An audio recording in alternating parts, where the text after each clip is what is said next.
téléspectateurs de Ndam TV la télé de la victoire di leen wax dal leen jàmm seen émission Luma Job alors tey nag ñoo ngi fi nga xamante ni mooy ci loko Ndam TV pare rek pour wéyal fi li nga xamante ni mooy émission Luma Job ak suñu benn jeune kenn koo xamante ni yaakaar naa tey jii bu ñu paree ci émission bi ku nekk tey di nga ci gis waxtaan ci moom ndax ñu fàttali tuuti rek bu ñu ne Luma Job rek mën nañ koo jëlee ci deux aspect ban les marchés hebdomadaires en plus de ça lan laay liggéey nag mën na bañ a nekk nit koo xamante ne dafa àgg ci sommet bi ndax nit ku nekk am nga jaar-jaar te étape par étape la de ce fait nag da ciy baax ñu invité ñi nga xamante ne ay xale lañ comme ñun jéem a teg dara lan moo tax ñu teg loolu lan moo nekk tey jii ci seen motivation boobu noonu ba nga xamante ne dañoo bëgg a amal dara fii lay xewee mais balaa ñoo dugg ci waxtaan bi rek dañuy bàyyi suñu invité bi mu nuyoo Abibatou nuyu naa la. donc fay naa la merci ci invitation bi maa ngi tudd Abibatou. Abibatou pour tey nit ki nga xamante ne xamula kan mooy Abibatou. Abibatou benn jeune la étudiante. voilà dëkk Sacré-Cœur. c'est juste ça avec plein d'ambition pas grand-chose. pas grand-chose mais tey jii balaa ñoo wax tey jii ci li ngay yëngu parce que yaa ngi def ay ventes en ligne en plus de ça tu es présentatrice bëgg naa un peu ñu dellu ci ginnaaw su ma nee ñu dellu ci ginnaaw rek mooy tey lan nga doon yëngu avant loolu ba tey jii li la amené ci sa vente en ligne yi ci sa présentatrice bi tey jii loolu laa bëgg tey ñu wax ci avant ça vu que na yow ci milieu showbiz bi nga nekkoon ça veut dire mën lan nga ma mën a wax ci loo xamante ne nii moom nga doon yëngu. voilà du coup dama lay wax que ne dama yàgg bëgg monde audiovisuel bi. dama yàgg bëgg di solal ay nit. di jouer et tout ça donc loolu moo ma motivé à ce que ma dugg ci milieu bi. en même temps may jàng def journalisme communication pour gën a mën a intégrer. donc loolu moo ma motivé. à ce que pour ma nekk présentatrice grand event. en même temps damay solal ay nit vite fait. samay xarit yuy jaay ay yére et tout ça dama leen di solal. en même temps damay def benn émission nekk présentatrice. en même temps dama daan jouer vite fait rek. bu ma amee passe-temps dem jouer benn série après. d'accord donc tey jii ci loolu laa bëgg ñu wax bi nga nekkee ci milieu showbiz bi mooy bi ngay nekk actrice. Abibatou tey lan moo la ci dugal ak tey lan nga dund tey wala boog passion la rek benn passe-temps la boo doon def wala boog dafa am loo ci dund tey ji ba nga xamante ne nii bëggatoo cee ne. comme li ma la wax rek man dama yàgg bëgg lépp loo xam ne c'est audiovisuel. donc dama ko yàgg bëgg depuis toute petite damay participer sama école ci ay festivités et tout ça ay organisation ñoomi seen donc loolu moo ma motivé à ce que ma dugg ci mais dama ko doon def defuma ko loo xam ne liggéey la en fait parce que damay jàng. donc dama ko doon def passe-temps. su ma deful dara samay xarit woo ma casting ma dem ñu jël ma joué ko après ma dem. d'accord donc tey jii lan ban xalaat nga am ba tey nekk ci wàllu entrepreneuriat bi déjà yow ci lan ngay yëngu. tout d'abord je pense que c'est une très bonne chose di yëngu ci entrepreneuriat parce que léegi xam nañ ne état bi mooy loolu. jeunes yëpp mënuñu leen jox ñu liggéey. donc avec un peu de fonds mën nga démarquer wu. lijjantil sa bopp def sa benn job am ci say revenus. donc man damay def ay ventes en ligne. c'est pas trop ça. nekkul lu rëy dama koy def juste à la vite fait. je vends tout ce qui est esthétique. maanaam lépp loo xam ne ay produits de beauté la. ay ongles ay affaire u piercing ay cils ay poudre et tout ça dama koy jaay vite fait. d'accord donc comment ça se passe avec événement yi bu ñëwee nu muy demee c'est-à-dire da ngay poser nit ñi ay ongles wala da ngay jaay rek. bah ça va je fais les deux en même temps parce que samay xarit xam nañ ne damay def ay make-up. damay def ay pose cils ongles du coup de base dama koy jënd pour man. su ma ko jëndee dama koy def dem école. léegi sama xarit bu ñu ko gisee dañ naan ma posal ma après soit bu ñu amee pose école ma defaral leen ay cils ongles mais du ma si woon nag fayagul parce que dama ko doon def juste parce que j'aimais ça. donc léegi ku ma defal après danga may jox dara. léegi mu dem ba ñu xam ko ci man ku war a dem xew day ñëw sama kër ma posal la wala ma jaay la cils ça dépend mais la plupart ñi ma koy jaay maa leen koy defal parce que xam naa leen samay connaissance lañ. ah ok amagoo place sa kër nga koy defee. non aw ma place parce que damay toog nit ñëw ne ma maa ngi ñëw nga posal ma ñëw defal la c'est vite fait. ça prend pas de temps donc da ngay ñëw ma defal la soit ma jaay la nga dem. d'accord donc avant nga ciy dugg sax da nga amoon fond wala yow yaa jël sax da nga amoon nga ko la jàppale amoon na ku nekkoon derrière vous. non comme li ma la wax rek dama ko bëgg man tout le temps je mettais des cils je mets des ongles et tout ça donc de base dama koy def pour sama plaisir wu bopp mais su ma ko defee tellement day rafet. après léegi ñoom dañuy bëgg ma defal leen donc foofu la commencé sama xaalis bopp laay jël. comme li ma la wax bu njëkk ba du ma sax fayeeku. sama xaalis laay jël dem jënd ongle yu bëre. cils yu bëre ay poudre affaire yooyu teg ma ne la kaay ma defaral la nga ñëw ma defal la gratuit parce que ça fait plaisir defal la mu rafet xam nga ma defal la mu sedd sa xol donc de base noonu la woon. d'accord donc depuis que bi nga ci nekkee ba tey jii c'est-à-dire lan nga ci dund loo xamante ne je sais pas marqué na la wala. Bah concernant li wala lan moo tax tey jii nga dugg ci pour amal dara sa bopp. waaw pour am ay weccit parce que je peux dire que loo xam ne jàngoo ko da nga ko mën. donc doo si am noonu. parce que dëkk bi gis nañ ne léegi pour nga accéder si yenn entreprise yi. foog nga génnee ay lijaasa maanaam ay diplôme lu wane ne lii jàngoo ko et tout ça. donc je peux dire que du lu may am. juste pour te dire que amoo bi la et je peux dire que dina ma amal njëriñ plus tard. donc je le fais pas pour am ay revenus extra mais ça va parce que di nga si weccit boobu peut-être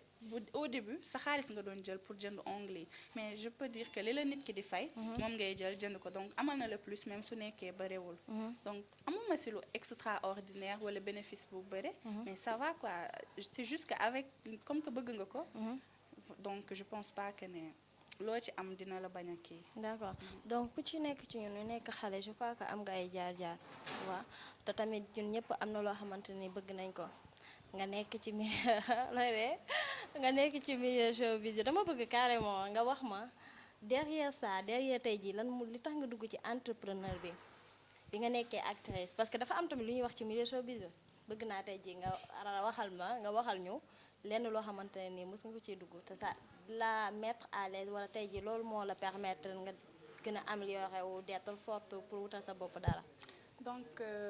fii nit ki lépp lu muy def di nga ci am lu la metti àdduna bi moo mel noonu même sooy dugg oto sax di dem des fois la personne tellement elle est maladroite ba dina la def wala wax la loo xam ne mooy loolu donc ñëpp am ay jaar-jaar mais li ma mën a wax lu gàtt mooy li ma gën a marqué wala li ma gën a seetlu ci milieu bi c'est pas aussi sain ñu baal ma parce que des fois da ngay dem surtout ci milieu bi da ngay dem pour déposer pour def stage par exemple man bi may def journalisme dama ko bëggoon mais lu tax ma viré dem def spécialisation marketing de base journalisme laa doon def ISEC laa doon jàngee jot naa def ay stage et tout mais la plupart da ngay dem donc soo demee nga ne man dama bëgg nekk présentatrice wala dama bëgg def stage ci télé bi histoire de mieux xam nu muy demee da ngay gis la plupart comme que jigéen nga dañ lay jéem a proposer ay affaires yu indécent par exemple man dund naa ko dem naa di demander fenn gis boss bi et tout ça mu ne ma que waaw dañ échanger numéro dina ma jàppale fi ma bëgg a yem dinaa fa yegg comme que man j'avais la tête sur mes épaules je me suis pas trop emballée donc dama doon dal te xam ne dara mënul xëy rek sotti du coup bi ñu commencé échanger affaire yooyu donc sama tante moo ñu mettre en rapport léegi tellement le gars il était sérieux foofu suñu gisee ni muy mel ak sama tante bi di ko motiver à ce que ma dem man su ma demee c'est autre chose donc daf may wax kaa ñu dem resto xam nga lu nekk mën nga ko am ci man xam nga danga may nangul lii soo bëggee lii ak lii mais ba ma demee ba xam ne loolu arrangé wu ma que plus tard da ngay am njaboot que da nga am sa personnalité bay sàmm donc man j'ai préféré bàyyi mu sedd te dund naa ko ci presque fait parce que da ngay dem dañuy jiital leneen pour foog ne loolu tey soo ko defee mooy tax nga avancer wala dara. d'accord donc à travers yow émission yi ngay def parce que sànq wax nga ma ne am nga benn émission boo def ci wàllu entrepreneuriat de par les jeunes tey jii ban jàngat nga am ci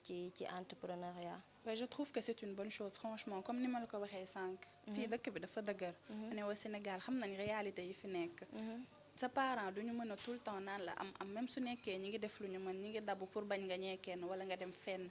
mais donc c'est une bonne chose daal parce que yaakaar naa même soo amee benn 10 000 tey nga dem jënd si sa quelques parfums sa quelques produits de beauté di ko jaay revenu bi nga ciy am mënal na la dara ka nga dem di ñaan te xam nañ ne léegi même sooy dem sax di ñaan nit ñi dañ lay xamal te duñ la fajal sa soxla donc mieux vaut nga fexe ba am sa benn somme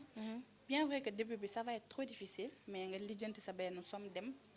di jaay nànk-nànk di am sa benn weccit au moins di nga am sa sutura di nga faj sa quelque soxla et doo dépendre ci kenn. d'accord c'est vrai que ne ñun jeunes yi la plupart ci ñun c'est-à-dire bëgg nañoo tekki te am na ñu bari ñoo xamante ne dañuy jug di xëy di dox ci loolu ba ngoon jot ñu dem te dina law mais y a certains yi nga xamante ne dañu bëgg a tekki mais c'est-à-dire du njëkkati le moindre pouce tey jii boo amoon loolu leen di wax lan nga leen di wax c'est-à-dire ñoom lan moo leen di empêcher ba tey jii ñu war a mën a def pourquoi pas yow li ngay def comme ni nga ko waxee jënd say produit di jaay c'est-à-dire ban mentalité lañ am ak lan moo ko war a mën a changer. je vais pas leur juger je sais pas parce que bokkuñu mentalité te nit ñi bokkuñu yam donc je sais pas lan moo nekk seen ginnaaw ba ñuy doxalee noonu mais juste pour dire que ne bëgg lu yomb baaxul parce que nit fii lépp loo bëgg am nga jëriñ ko je sais pas comment dire lépp loo bëgg a am loo xam ne di mu nga ko jëriñ am la. c'est ça donc il faut nga yëkkati def say effort pour mën a xam ne lii yow yaa ko ñàkk plus tard nga xam noo koy gérer donc ñiy toog di xaar lépp si nit yi je leur dis que ñu arrêté daal ñu xam ne fii même yow ki nga yaakaar sax moom dafa gëmoon boppam lijjanti boppam ba am li mu am donc ñu bañ a toog rek xam nga di xaar ci nit dara nañ am fulla tuuti am esprit de dépassement loolu du gàcce jug lijjanti seen bopp parce que c'est une sax fierté nga am sa yëfi bopp di ko gérer am sa xaalisu bopp xam ne lii man maa ko moom maa ko demoo ci liggéey kenn. voilà c'est ça tey jii à part vente en ligne bi ngay def am nga benn yeneen projet yeneen Waaw. projet moo ngi sa bopp bi. Ouais, j'ai plein de projets, mais après ma pare jàng lay doon parce que ça rime avec les études. Du coup, comme je suis en licence et ça rime avec les études, Inch'Allah, bu ñu paree jàng ñuy doxal nànk-nànk mu continuer ànd ak moom ba tey dina yëngu ci entrepreneuriat bi parce que plus la si. plus nga si d'accord léegi xanaa man laaj la rek sa dernier mot parce que émission bi c'est une émission de 20 à 25 minutes et tout je crois que l'essentiel a été dit donc tey jii boo amoon looy wax nga commencé ko ci man étant jeune ak yeneen jeunes yi nga xamante ne nii bëgg nañoo am dara wala boog bëgg nañoo àgg fenn bëgg nañoo atteindre le sommet même si le sommet est philosophique tey jii lan nga leen di wax c'est-à-dire en dépit de complexité bi ñu am et d'autres choses lan nga am loo leen di wax ci loo xamante ne ni yow ci nga basé wu tey jii ba mën a teg def say vente en ligne déposer say nit ñi ongu te rusoo ci benn yoon. D'accord, tout d'abord je tenais à te remercier pour invitation bi c'est un plaisir vraiment. Donc di wax sama moroomu jeunes yi ñu bañ a toog di comme li may wax rek du répétition mais jusque loolu moo am ñu bañ a toog xaar dara ci kenn ñu lijjantil seen bopp parce que lépp a metti nañ dugg génn sonn mais après ñoom ñoo koy jëriñoo page yaa ngi fii ku ci créer sa benn page ñu pubal la tuuti nga am sa quelques abonnés dugal sa marchandise di jaay am nañ ay connaissances macha allah ñu exploiter suñuy connaissances dugg ci dëkk bi gérer am lu ñu war a am moo gën toog di xaar bañ a parce que bëgg lu yomb bi mooy tax ñu lay proposer ay désolé ñu lay utal ay propositions yu indécent yoo xam ne après day tax yow su dee da nga bëgg lu yomb amoo looy ragal da nga ciy dugg plus tard mu gaañ la donc ñooñu ñi ñuy proposer ay propositions yu indécent ñun ñoo ko war a bañ ñafe bañ a xaar dara ci kenn bañ a bëgg lu yomb liggéey. mais avant que ñoo tëjee c'est-à-dire benn question daf may trotter mooy nga yaakaar ne est-ce que bëgg lu yomb la est-ce que nekkul dëkk bi moo dëgër ba nga xamante ne ni ils n'ont pas le choix. Je pense que bëgg lu yomb la parce que dëkk bi dëgër na mais teewul tu vois nit ñi ngi dugg di génn di jaay di lijjanti seen bopp dëkk bi dëgër na dëgg la mais dëkk bi bu dëgëree da ngay ànd ak dëkk bi nga bañ a toog xaar wala bañ a toog di ñaan da ngay jug dem takk sa ndigg même su nekkee lu ndaw la nga bañ a am complexe lépp loo xam ne tey mën nga ko